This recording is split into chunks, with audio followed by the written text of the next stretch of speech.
नमस्कार दोस्तांनो. परवा तुमचा पेपर आहे. सर्वात पहिल्यांदा तुम्हाला ऑल द व्हेरी बेस्ट. तुम्ही छान सगळेजण जाऊन पेपर देणार आहात मला माहिती आहे.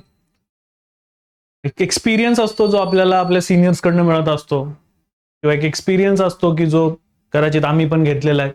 आमचं काम आहे ते म्हणजे की आम्ही ज्या चुका केलेल्या आहेत किंवा आम्हाला ज्या चुका समजलेल्या आहेत किंवा जे विद्यार्थी चुका करतात आमच्या कानापर्यंत येतात ते तुमच्यापर्यंत पोहोचवणं. तर हेच आज मांडायला तुमच्या पुढे मी आलेलो आहे. बघा, मी या लेक्चरला दोन भागांमध्ये विभागतो. एक, परीक्षा केंद्रात तुम्ही परीक्षा सोडवताना ज्या चुका करतात त्या तुम्ही कशा इलिमिनेट केल्या पाहिजे, काय काळजी घेतली पाहिजे, आणि एक परीक्षेला जाण्याच्या आधीच, दुसरं परीक्षेला जाण्याच्या आधीच. तर दुसऱ्याला आधी पहिल्यांदा सुरुवात करतो की जाण्याच्या आधी घ्यायची काळजी कोणती, तिथे काय काय गोष्टी नाही केल्या पाहिजे. मित्रांनो बघा, सगळ्यात पहिल्यांदा ना तर मी सजेस्ट करेल तुम्ही सगळ्यांनी ना परीक्षा केंद्रामध्ये संध्याकाळी एकदा व्हिजिट करा, शनिवारी संध्याकाळी, की तुमचं परीक्षा केंद्र तेच आहे का, काही गडबड तर नाही ना. बऱ्याच वेळेला असं होतं की दोन नावं सेम असू शकतात. उदाहरणार्थ नाशिकला एक LVH आणि दुसरं KBH अशी दोन विद्यालय आहेत, गडबड होऊ शकते.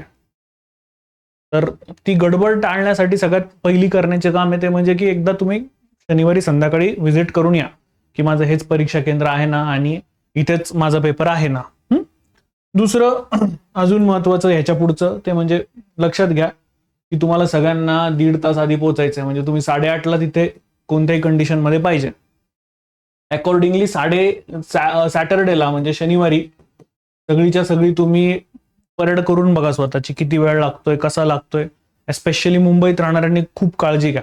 तर मुंबईच्या लोकलला रविवारी काही ना काहीतरी इश्यू असतात, तर काळजी घ्या की कुठली लोकल बंद आहे, कुठली लोकल चालू आहे. अकॉर्डिंगली तुम्ही आधी निघा. तुमचं सेंटर लांब असेल तर घरातनं तेवढ्या आधी तुम्ही निघता ते ह्याची काळजी घ्या. कारण जर तुम्ही लेट झालात तर तुम्हाला केंद्रात प्रवेश दिला जात नाही. त्यामुळं वेळेवरती तिथे तुम्हाला पोहोचायचंय हे लक्षात घ्या. परीक्षा केंद्रात काय काय न्यायचंय, तर सोबत नेत असताना तुम्हाला डाउनलोड केलेलं हॉल तिकीट न्यायचंय. हा एक महत्वाचा पॉईंट आहे. काळ्या शाईचा बॉल पॉइंट पेन, आधार, तुमचं मूळ ओळखपत्र, मग याच्यात आधार कार्ड महत्वाचं. जर ज्या विद्यार्थिनी आपल्या ताई आहेत ज्यांचं लग्न झालेलं आहे त्यांचं लग्न आधीचं नाव, लग्नानंतरचं नाव बदल झालेलं जर त्यांचं नाव असेल तर मॅरेज सर्टिफिकेट सुद्धा एक सोबत कॅरी करा. आणि मूळ ओळखपत्राची सुस्पष्ट छायांकित प्रत झेरॉक्स सोबत न्यायची. आणि पाण्याची पारदर्शक बाटली. अर्थ सरळ साधा आहे, ही पाण्याची बाटली चालणार नाही, बिस्लेरीची पाण्याची बाटली लागणार आहे, ती घेऊन जा. ठीक आहे.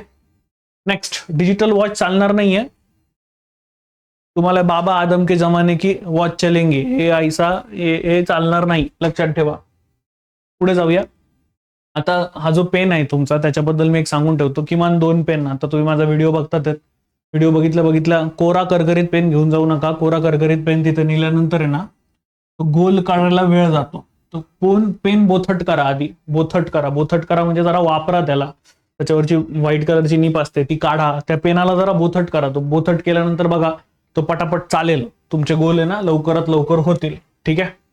आता सगळ्यात महत्वाचं याच्याबद्दल बोलतो की मी परीक्षा केंद्रामध्ये कोणाला मदत करू नका. तुम्ही म्हणाले काय आम्ही अधिकारी होणार आहोत आणि आम्हीच लोकांना मदत नाही करायची का? परीक्षा केंद्रात येत असताना जर त्या पोरानं पेन आणलेला नाहीये, स्वतःचं घड्याळ आणलेलं नाहीये, पाण्याची बाटली आणलेली नाही, तो परीक्षेला कशाला आलेला आहे? तुम्ही त्याला मदत कशाला करतात? हो की नाही? आणि मग ह्याच्यात हुज्जत घालणी होते काही ना काहीतरी. बेटर मैं भला मेरा काम भला नाही करायचं. दुसरं खूप महत्वाचं, लोकांना खूप सवय असते दुसऱ्यांच्या मॅटरमध्ये जाऊन तोंड खुपसायची. ते तुम्हाला करण्याची गरज नाही. तो त्याचा मॅटर हाताळेल. तो अधिकारी होणार आहे ना, तो त्याचा मॅटर बघेल. तुम्हाला काय करायचं ही मदत करू नका तिथं. तुम्हाला लय माहिती आहे तुम्ही तिथं जाऊन ज्ञान पाजळाल नका करू. तुम्ही अधिकारी व्हायचे आहेत, प्रिलिम्सच ही. दुसरं महत्वाचं त्याच्याशी संदर्भित की परीक्षकांबरोबर हुज्जत घालू नका. खूप लोकांना ही सवय असते. बिलकुल नाही. स्वतःचा माइंडसेट खराब करतात तुम्ही ते करून. ते माइंडसेट खराब करून तुम्ही पेपरला बसाल. तोच माणूस जर तुमचा निरीक्षक असेल आणि तुमच्या आजूबाजूला येऊन फिरत असेल, गेलं का वर्ष वायाळ मग?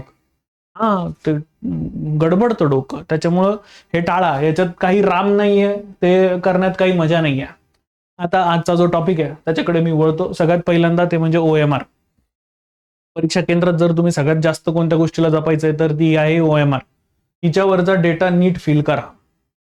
हिच्यावरचा डेटा चुकला नाही पाहिजे. तुम्हाला आधी OMR भेटत असते. व्यवस्थित OMR वरचा सगळा डेटा हा वाचून भरा. तुम्हाला एखादी गोष्ट कळली नाही, OMR अपडेट झालेली असेल तर तिथे निरीक्षकांना विचारा. काही फरक नाही पडत. ते काय तुम्ही कमी ज्ञानाचे नाही होणं ते त्याच्यामुळं तुम्हाला नाही कळलेलं निरीक्षकांना तिथं विचारा, बोलवा सुपरवायझर साहेबांना, मॅडमांना, आणि त्यांना विचारा की सर मॅडम हे मला कळत नाही, मला तुम्ही समजावून सांगा काय भरायचं हे तुम्ही त्याच्यामध्ये सांगा. जोपर्यंत तुम्हाला बुकलेट मिळत नाहीये, क्वेश्चन बुकलेट, तोपर्यंत तिचा नंबर टाकू नका. तो चेंज होऊ शकते, मागे पुढे होऊ शकते.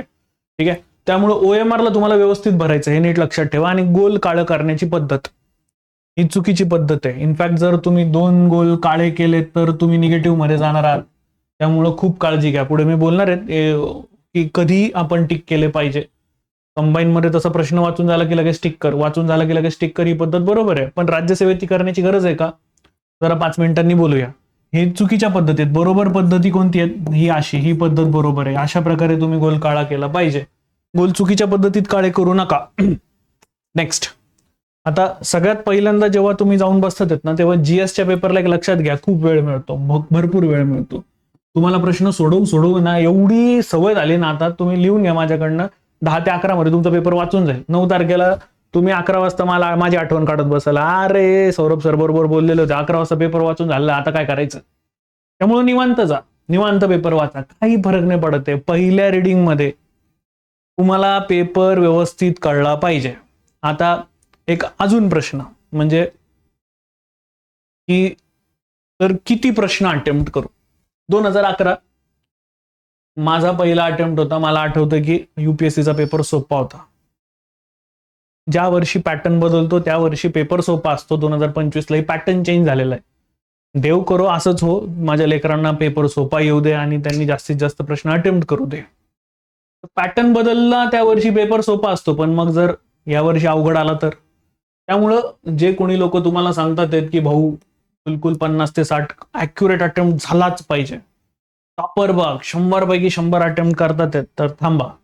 हे पेपरवरती डिपेंड करेल की त्या दिवशी तुम्ही किती अटेम्प्ट करायचं आहे. त्यामुळं काही करू नका. पेपर सोडवताना निवांत पेपर सोडवा. जीएसचा पेपर आहे, भरपूर बक्कळ वेळ भेटणार आहे तुम्हाला जीएसच्या पेपरमध्ये. हा, सीसॅटच्या पेपरला मात्र तुम्हाला जरा थोडं टाइम बघावं लागणार आहे, त्याचं मॅनेजमेंट व्यवस्थित करावं लागणार आहे. आय होप तुम्ही ते केलेलं असेल. मी परत हे पण म्हणतो की सीसॅटकडे कोणीही दुर्लक्ष करू नका. सीसॅट दुर्लक्ष करण्याचा भाग नाही. तो जर अवघड आला आणि जर त्याच्यात 66 मार्क पडले नाही तर जीएस चेकच होणार नाहीये. पण मग आता तुम्ही त्याची तयारी केलेली आहे हेच मी समजतोय, म्हणून तुम्हाला सांगतो की किती अटेम्प्ट करू हे त्यावेळेला पेपरवरती ठरेल. जर पेपर इझी आला तर जास्त अटेम्प्ट करावं लागेल, जर पेपर हार्ड आला तर कमी अटेम्प्ट केला तरी पुरणार आहे. अॅक्युरसी मॅटर करणार आहे. अॅक्युरसीवरती सुद्धा मी बोलणारच आहे आता. अॅक्युरसी हा खूप महत्वाचा खेळ आहे या परीक्षेमध्ये. कंबाईनच्या परीक्षेमध्ये 60 मिनिटात 100 प्रश्न सोडवायचे आणि इथे करेक्ट वेगळं आहे. इथे तुम्हाला जीएस मध्ये 120 मिनिटात 100 प्रश्न सोडवायचे आणि सीसॅटला तुम्हाला परत एकदा 120 मिनिटामध्ये जर तुम्ही 60 जरी क्वेश्चन ऍक्युरेट सोडवू शकलात, खूप झालं, डोक्यावरून पाणी. तुम्हाला एवढं पण गरज नाही, 40 जरी केलं तरी होतात. पण आपण जरा 60चं लिमिट आपल्या स्वतःसाठी ठेवून धरूया की बाबा रे ऍटलिस्ट माझे 60 तरी प्रश्न नीट सुटतील. इथं गेम ऑफ अॅक्युरसी याला फॉलो करावं लागेल. तुम्हाला अॅक्युरसी मेंटेन करावी लागणार आहे.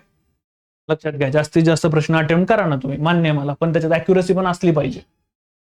आता ना माझा एक खूप छान समज बनलेला आहे बघा. पहिल्या वाचनामध्ये ना तुम्ही जे येतात ना ते प्रश्न 100% सोडवा. 100% जे प्रश्न तुम्हाला येतात ते सोडवा.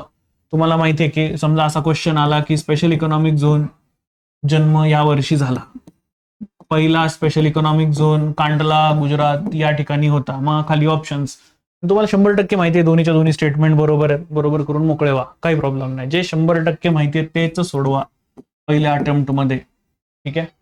जे येत नाही आहेत त्या प्रश्नांवरती गोल करा. उदाहरणार्थ मला दुसरा प्रश्न नाहीये माहिती किंवा 2 इलिमिनेट करायचे आहेत, मला वेळ द्यायची गरज आहे, गोल करा, काही फरक नाही पडत आहे. शांततेत जो येतोय 100% अटेम्प्ट वाले ते सोडवा. आता दुसरा राऊंड चालू होईल तुमच्या सगळ्यांचा, दुसरं वाचन चालू होईल. त्यावेळेला सर्वात पहिल्यांदा जे 2त 1 इलिमिनेट करायचं आहे त्याला इलिमिनेशनला हाती घ्या. उदाहरणार्थ तुम्हाला प्रश्न विचारला गेलेला होता की प्रधानमंत्री जनधन योजनेमध्ये जे लाईफ इन्शुरन्स मिळतंय ते किती हजाराचं आहे. मग तुम्ही ऑप्शन बघितले 10, 20, 10,000, 20,000, 30,000, 40,000. मग आता तुम्हाला आठवत नाहीये की सौरभ सरांनी तर शिकवलेलं होतं की 20 किंवा 30,000 आहे, पण मग ते किती आहे आता आठवत नाही. आता हे ना इलिमिनेशन ही सेकंड स्टेज आहे, याला सेकंड स्टेज साठी ठेवा. बघा इलिमिनेशन वरती काम करा, इलिमिनेशन तुम्हाला उत्तरापर्यंत घेऊन जाईल, पण असेच प्रश्न अटेम्प्ट करा जे दोघात एक शुअर आहे. तिसऱ्यावरती जाऊ नका. ते हो तो हम तो डुबेंगे सनम साथ में तुमको भी लेके डुबेंगे कॅटेगरी असते, त्याच्याकडे वळू नका. मी ऑलमोस्ट दरवर्षी बघतोय की अशा विद्यार्थ्यांची संख्या सगळ्यात जास्त आहे की जे 2, 1, 2.5, 1.5 अर्ध्या मार्कानं फेल झालेले. का?